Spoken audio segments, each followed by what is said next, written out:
Gudang Garam, salah satu perusahaan rokok terbesar bahkan sekarang sudah merupakan market leader dari industri rokok. Penjualannya sudah di atas HM Sampurna.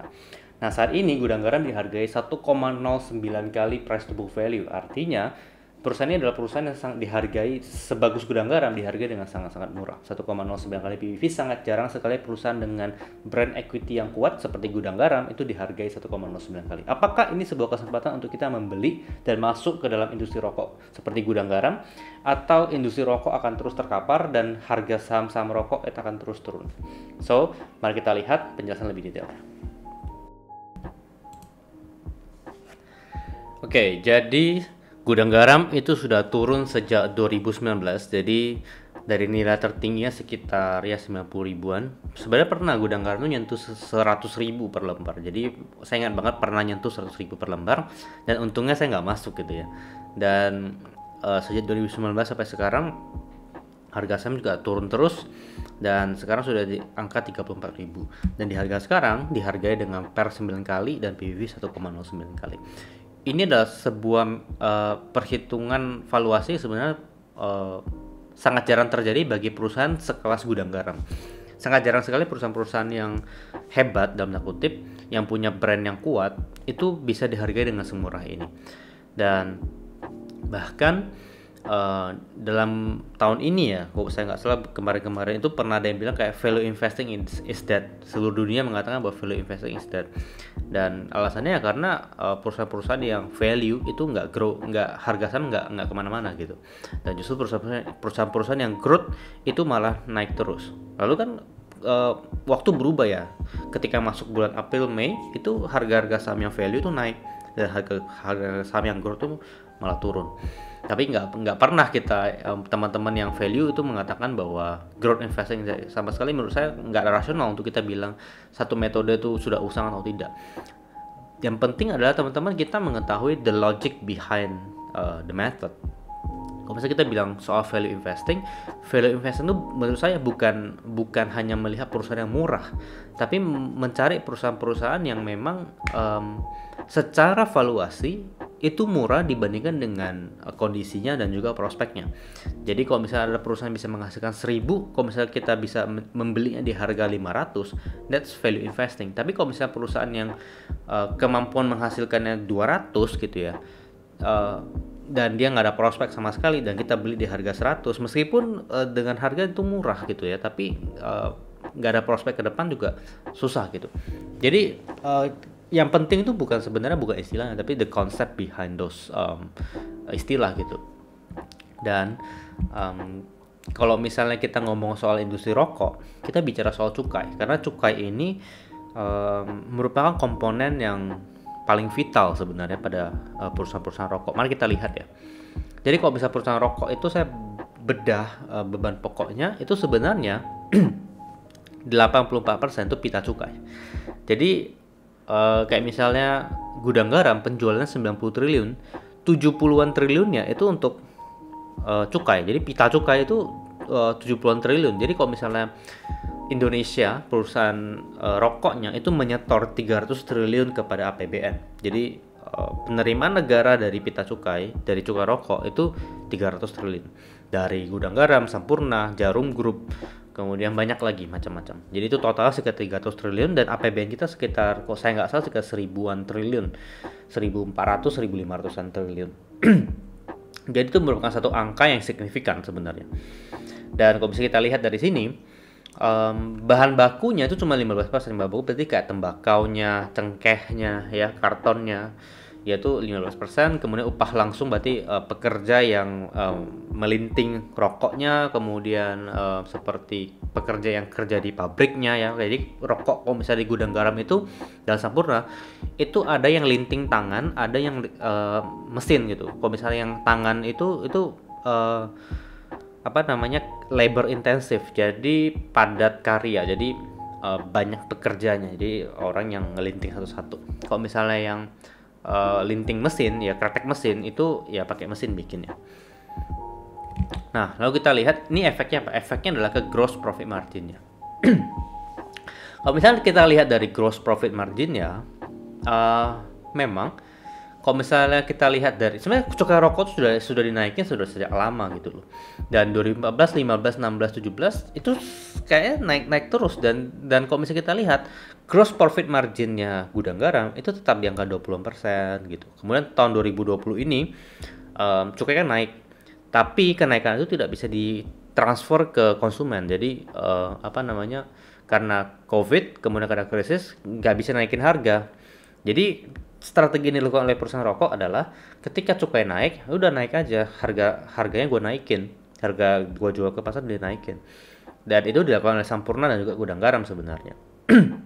Tapi waktu 2020 kemarin memang problemnya adalah nggak bisa dinaikin karena kalau misalnya dinaikin bahkan dalam public expose ya teman-teman bisa kita lihat ya. Kalau misalnya kita lihat di sini, nah yang ini. Nah, bagaimana Persaudaraan mengantisipasi kelemahan daya beli dan kenaikan cukai rokok serta pandemi COVID-19 dalam hal produksi? Nah, kemudian ini sudah dikatakan ya, kenaikan cukai rokok menurut strategi pemerintah untuk Komisi Rokok Indonesia. Kemudian bagi produsen, kenaikan beban cukai dapat dikompensasi dengan kenaikan harga jual. Sebenarnya bisa dilakukan seperti itu. Jadi cukai naik, harga jualnya jadi naik. Jadi nilai persentasenya sama gitu loh. Jadi ya that's why kalau misalnya kita lihat dari datanya seperti ini, gross profit margin dalam tahun-tahun 2019 ke belakang itu memang di angka 20%. Oke, kemudian nggak bisa dinaikin, namun kenaikan harga jual terlalu tinggi dapat mengurangi kemampuan beli masyarakat mengingat daya beli sebagai masyarakat masih terganggu akibat pandemi COVID-19. Artinya apa? Artinya sekarang gudang garam itu belum bisa menaikkan harga jualnya.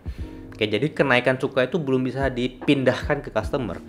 Jadi that's why gudang garam menerima pukulan dulu ya dari kenaikan cukai. Nah, ketika nanti pandemi COVID-19 ini selesai, which is saya percaya bahwa harusnya di tahun-tahun mendatang itu sudah selesai gitu. Dan yaitu kalau ekonomi mulai pulih kembali dan harga rokok bisa naik lagi, mengingat ya cukai dinaikkan harganya naik. Nah, kemudian kenaikan dari efeknya adalah gross profit marginnya di tahun 2020 tuh mengecil jadi 15%. Harusnya kalau misalnya bisa dipindahkan ke customer harusnya bisa sekitar 20% nih gross profit margin. Nah, efeknya apa kalau misalnya gross profit margin mengecil? Efeknya adalah yang di bawah-bawahnya ini akan ngecil juga. Jadi gross profit margin kan dari laba kotor ya. Jadi harga penjualan ya dikurangkan dengan beban pokok dapatlah laba kotor. Nah, ini marginnya berapa? Itu disebut gross profit margin. Nah, kemudian kalau misalnya laba kotornya sudah berkurang, akibatnya adalah pengeluaran untuk operasional dan nanti ujung-ujungnya ke laba bersih itu akan mengecil. Nah, that's why kalau teman-teman lihat OPM dan MPM-nya juga ya menurun, mau nggak mau turun gitu loh. Turunnya sekitar 5% ya dari tahun sebelumnya gitu. Ya, ini juga turun dan akhirnya ya ujung-ujungnya net profit marginnya itu mengecil. Jadi itulah yang mengakibatkan sebenarnya labanya gudang garam itu turun. Jadi kalau misalnya kita lihat ya secara data, kita lihat dari sini gudang garam di 2020 ya meskipun penjualannya naik 114 triliun, tapi dia punya laba bersih itu turun 7,6 triliun dari tahun 2019 sekitar 10,8 triliun. Ini adalah fitur laporan keuangan yang bisa diakses oleh teman-teman di membership. Jadi kalau misalnya teman-teman join di membership, teman-teman sudah dapat data seperti ini sudah sampai trace back sampai 2008 kita ada datanya. Jadi teman-teman tenang aja. Dan ini cukup ngambil datanya itu kita ngambil data yang secukupnya yang memang kita lihat aja. Yang kalau misalnya data yang nggak terlalu penting kita nggak terlalu ambil, tapi kita ngambil data-data yang beberapa piece tapi itu sudah menggambarkan keseluruhan operasional. Oke. Nah, dari sini kita dapat dia punya laba bersih memang turun 2020. Nah, lalu pertanyaan pentingnya sebenarnya ini, apakah pemerintah berniat mematikan industri rokok?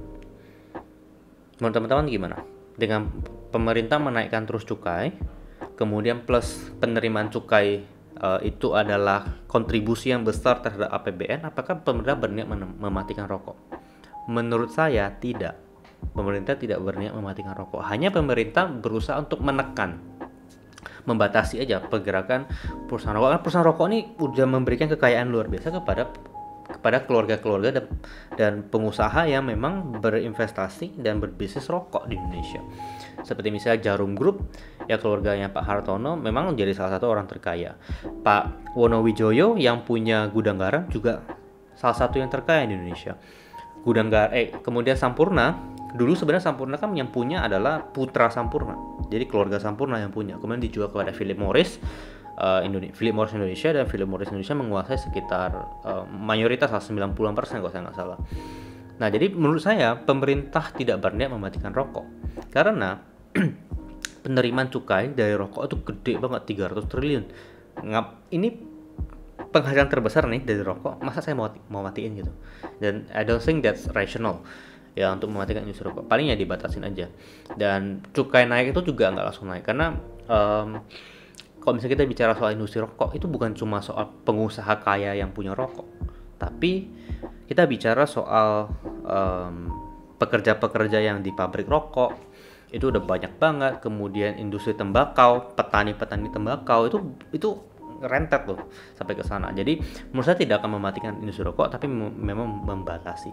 Kalau misalnya pemerintah berniat mematikan rokok, ya mematikan industri rokok, harusnya dari dulu udah mati. Tapi kan kenyataan tidak demikian. Oke.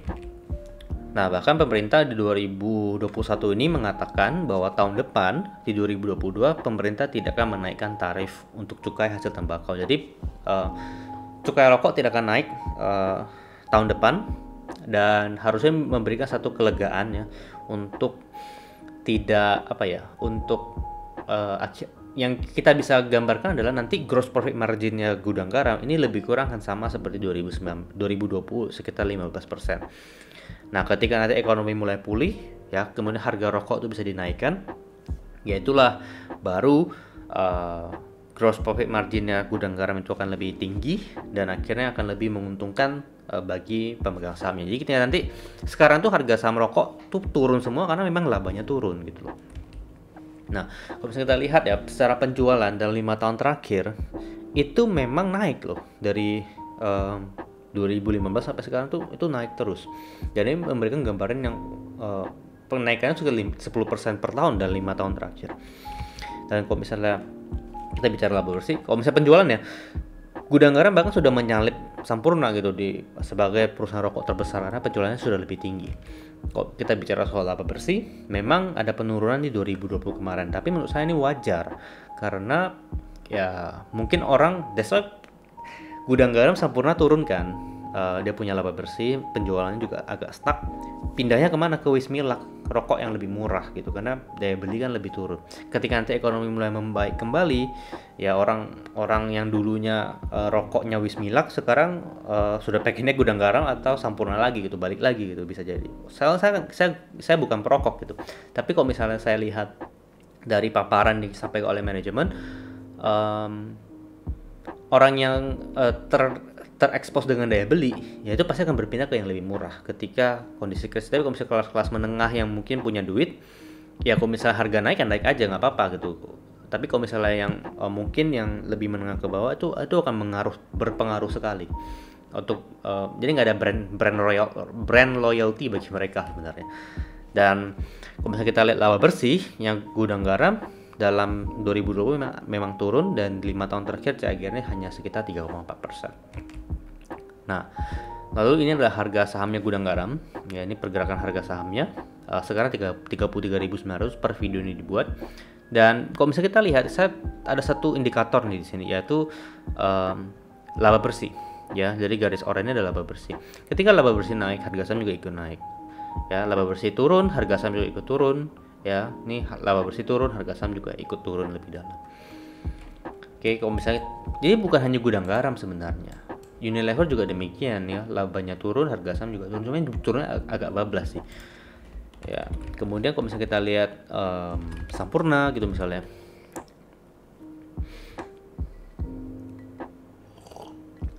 Sampurna juga sebenarnya demikian. Jadi kalau misalnya labanya turun, teman-teman saya yakin kalau sudah ngikutin konten Midas dari sejak lama, harga saham yang naik didukung dengan kinerja itu akan lebih sustainable. Wait ya, ini saya coba refresh. Jadi harga saham yang naik didukung dengan kondisi kinerja perusahaan juga naik, itu kenaikannya lebih sustainable dibandingkan dengan harga sahamnya tuh harga naik tapi labanya juga nggak kemana-mana. Jadi kinerja perusahaan itu menentukan sebenarnya. Wait, mari kita coba refresh kembali.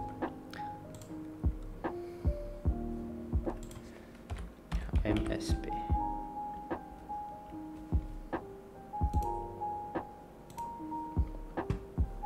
Well, anyway, kita lanjutin dulu. Teman-teman bisa lihat nanti dari harga sahamnya naik dan labanya juga naik, itu akan memberikan satu indikasi yang benar gitu, daripada kita mencoba mendebak-nebak ini ada apa yang membuat harga sahamnya naik. Menurut saya satu single factor yang membuat harga saham itu naik dalam jangka panjang itu adalah labanya, kinerjanya.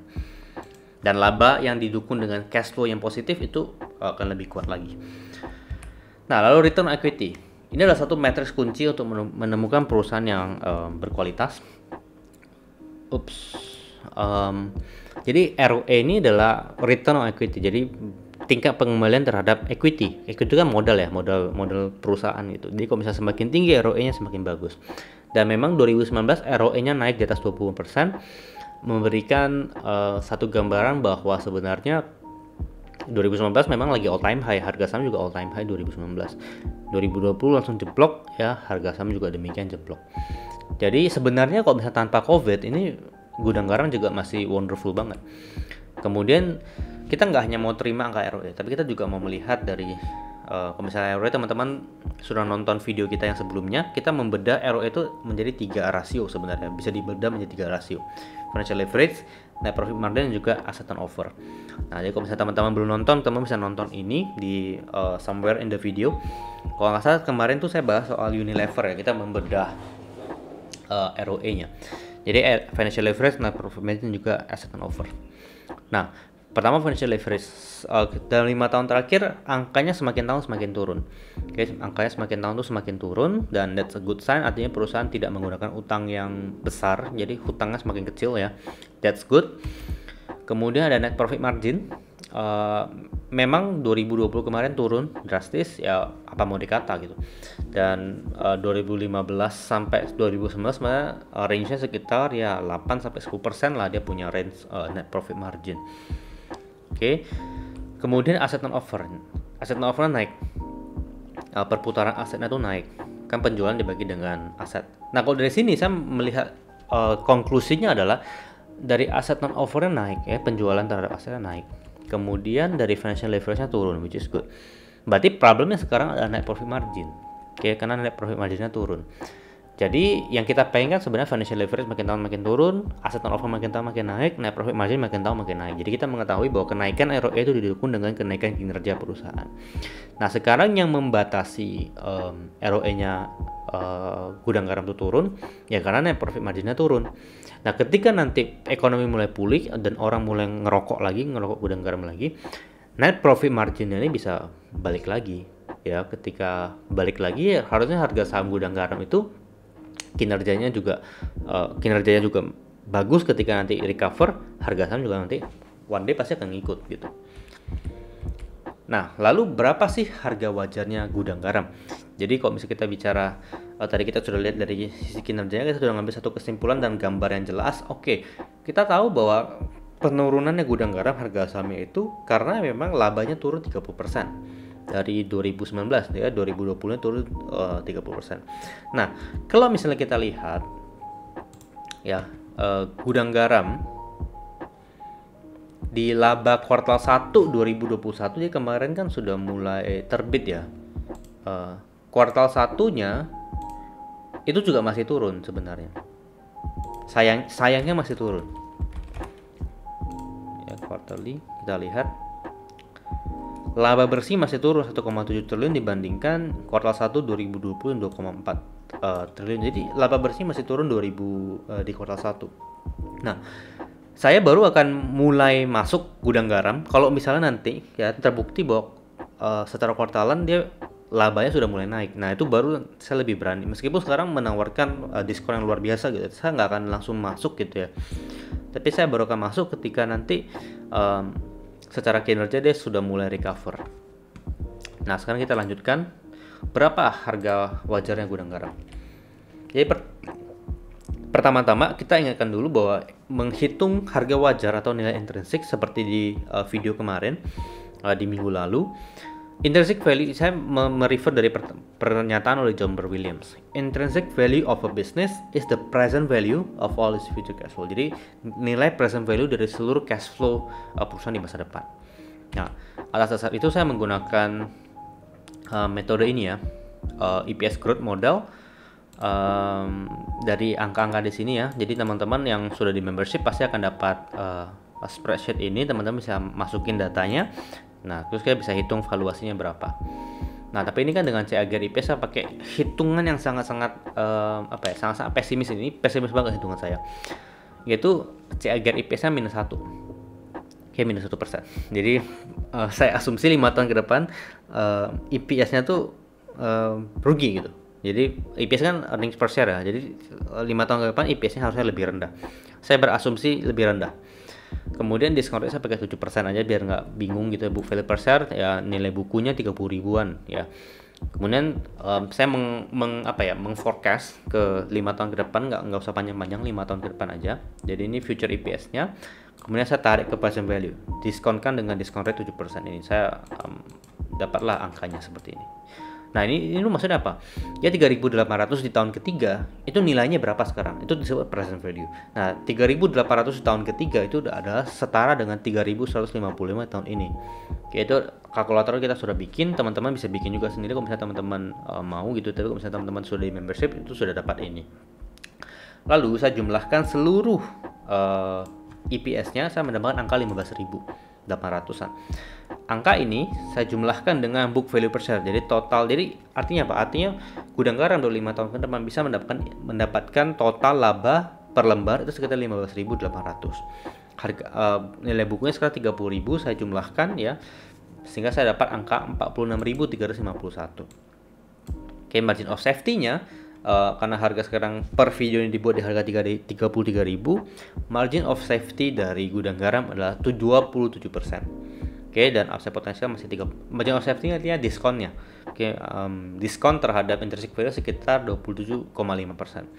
Nah, tapi saya belum akan masuk meskipun diberikan margin of safety dan diskon yang sebesar ini. Kenapa? Karena labanya masih turun. Di kuartal 1 masih turun, saya masih menunggu kuartal 2 atau kuartal 3 ketika nanti Gudang Garam bisa memindahkan kenaikan cukai itu ke konsumen ya, harga rokoknya naik, baru nanti saya akan masuk ke Gudang Garam. Dan itu terbukti nanti tercermin ketika laba bersihnya naik. Kalau misalnya laba bersihnya masih terus turun ya, saya nggak akan masuk. Karena rokok ini menurut saya satu sisi industri yang mengalami banyak tantangan gitu. Pertama karena menurut saya 5-10 tahun ke depan jumlah perokok tuh nggak akan bertambah banyak gitu. Karena orang sudah makin health conscious, orang sekarang sudah makin sehat, sudah makin sadar gitu akan bahayanya merokok dan regenerasi dari generasi selanjutnya yang merokok. Jadi kalau misalnya kita lihat orang-orang yang merokok, untuk generasi selanjutnya itu kebanyakan nge-vape. Misalnya saya lihat misalnya saya ke nongkrong gitu ya, saya ke kafe, kebanyakan orang tuh memang ada 1-2 orang ngerokok pakai rokok lintingan seperti itu, tapi sisanya ya nge-vape gitu, pakai rokok elektrik. Dan ya itu memberikan mereka pilihan yang karena rasanya ada banyak gitu. Jadi itu satu tantangan dihadapi oleh industri rokok. Dan gimana menurut teman-teman? Apakah Gudang Garam ini sudah layak diinvestasikan di harga sekarang, atau teman-teman berada di sisi saya yang menunggu laba bersihnya naik dulu baru kita masuk? Share ya ke kolom komentar, jadi kita bisa saling diskusi. Semoga bermanfaat sharing hari ini. I'll see you in next video. Bye bye.